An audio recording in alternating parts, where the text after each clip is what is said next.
he's scared. He ran up out of no jumper. He did certain things that he was doing politicking with Big Homie CC, and they dropped a low on him. You get what I'm saying? Real life. If it ain't real life, it ain't If it ain't real life, it just ain't real life street stars. You know what time it is. Our real life street stars, man. We back with another one, man. We got him right back in the building, looking very LA-ish.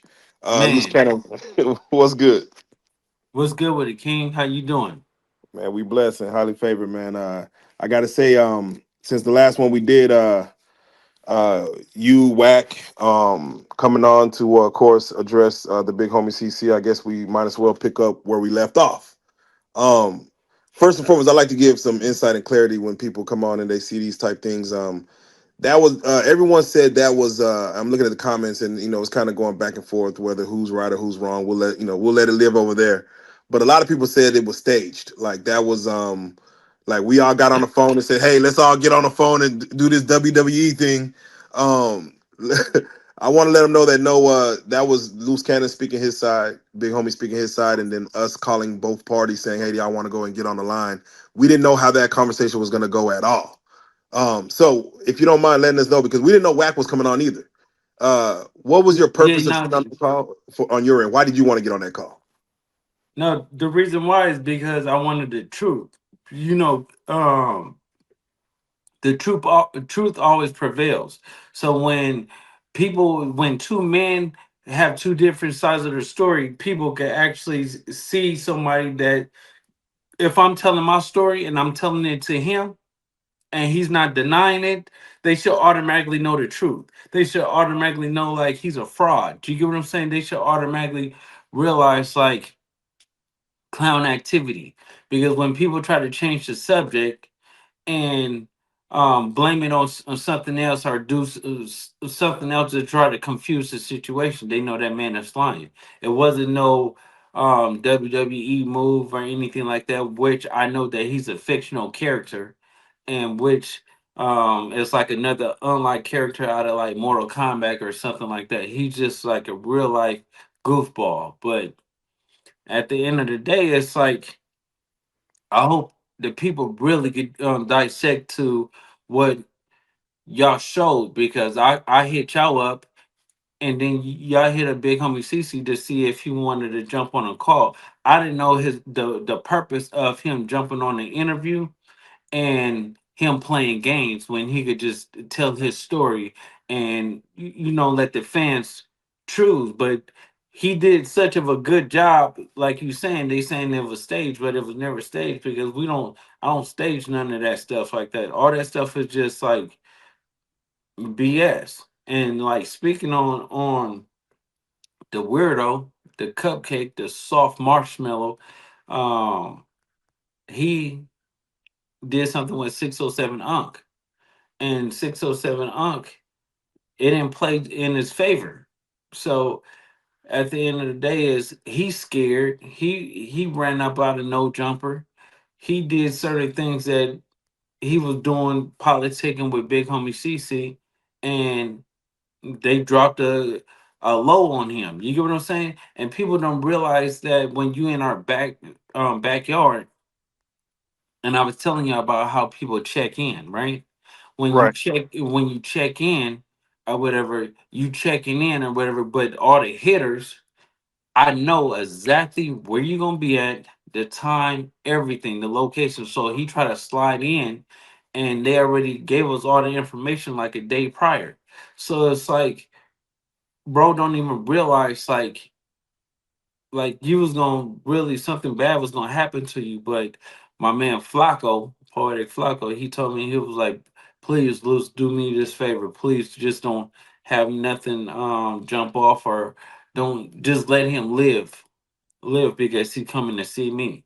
And so out of respect to Flacco, we let him live. But we on a FaceTime on No Jumper Live, and I'm telling him like, bro, Flacco saved your life, because something bad was gonna happen to you and your people. And he realized that, because he's been calling me talking about he want to do content. He apologized, and I just think these guys don't know how serious it is when they be playing this, doing it for views and clicks and stuff like that. But like, I'm really active in the streets. Like Yeah, we. I have. Would you say?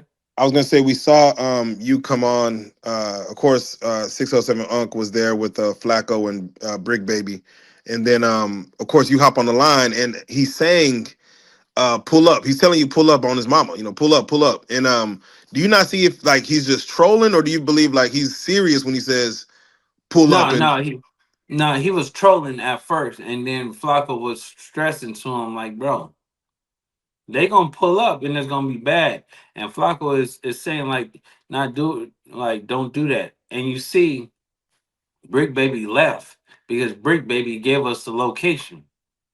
So when Brick Baby gave us the location and the time and saying he's gonna be out at this time or whatever, Brick Baby is his friend, but Brick Baby wanted the problems to be off of him, so he backdoored 607. You get what I'm saying?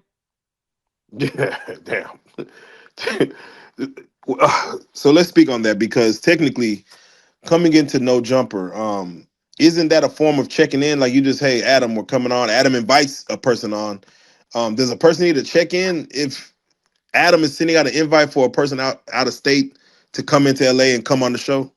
Yeah, yeah. So it was just bad timing because the Cam Capone interview dropped maybe 2 days before that, right? Before he was scheduled to be on No Jumper. So when that dropped, we was like, oh, this goofy is with this other goofy talking crap. So we was like, okay, we already got his location. You get what I'm saying? We already got the time. We already got what kind of vehicle you was coming in. So he's not really understanding that, like, one problem, which is Brick Baby. He's trying to get in our good graces, so he's gonna try to set up a demo and let us know. Oh, I'm still on your team. You get what I'm saying? I be talking mess, but it's all internet. But you see how fast Brick Baby got out of there, and then 607 was like, "Oh, here's the back door. I'm leaving too." He left, and we popped up 2 or 3 minutes after they left. Damn, damn. Uh, do you feel like because I'm not gonna lie to you, 607 Unc, he had stated that he felt like he went to no jumper and they was gonna ambush him. Do y'all is Adam 22 involved in that? Because he made it seem No, like it's hell Adam. no. No, it wasn't Adam. See, the thing is, it wasn't that.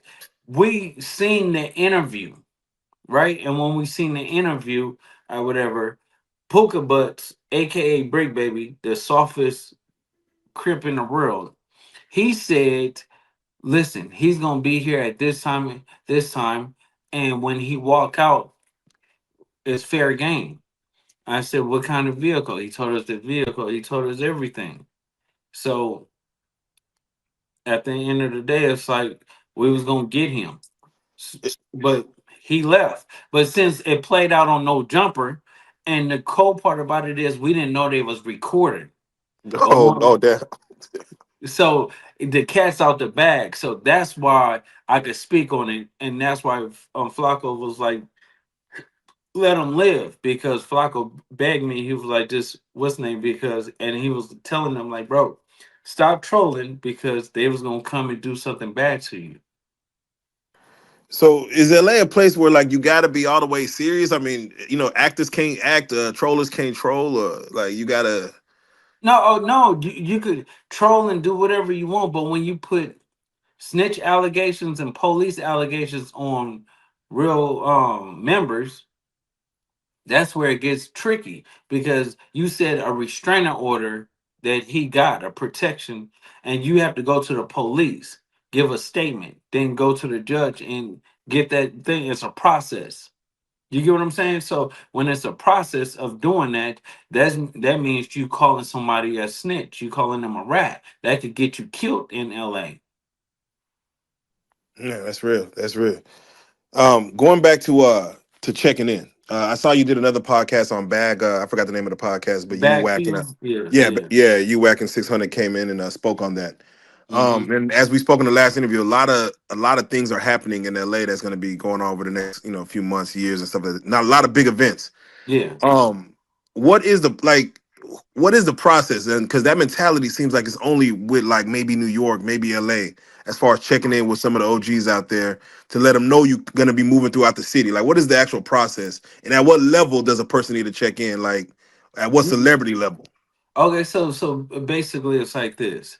If you somebody and you want to wear your jewelry, you want to be safe, you want to have security around you, because the security people thinking the security that you hired in LA is not going to set you up. They're going to definitely set you up. You just a meal to them. They see you once every 6 months. You get what I'm saying?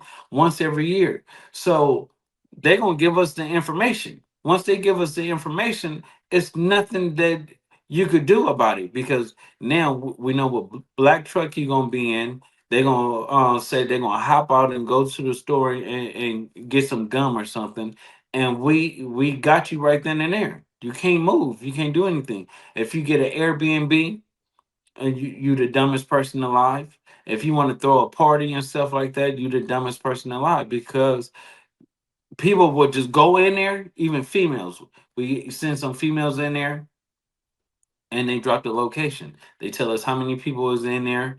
Um, is it guns in there? Every single thing, everything that we could think of. And that's where a lot of people get hurt and robbed in LA. So it's like, I tell people all the time, do not go to LA and check in and be in Beverly Hills and thinking you safe. We only 15 minutes away. If you're going to go get one of those rental cars and going to get the car wash and stuff like that, we're going to get you there. We're going to get you at a restaurant. We're going It doesn't matter, because afterwards, after we get you at the restaurant, we're going to come back probably with 10, 15,000 and say, we need that tape. Did you talk to anybody? And Right. they 95% of the times they're gonna give it to us. Right. How did you feel when PNB Rock got killed in the restaurant? Roscoe's.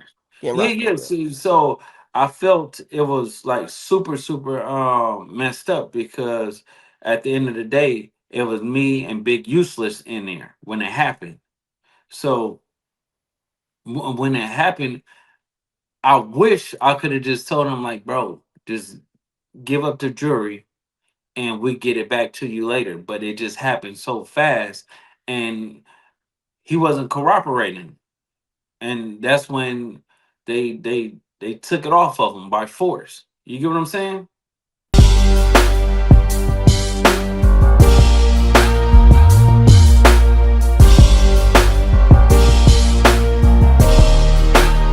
Shout out Reallyfe Street Stars, nigga. Moolah. Hey.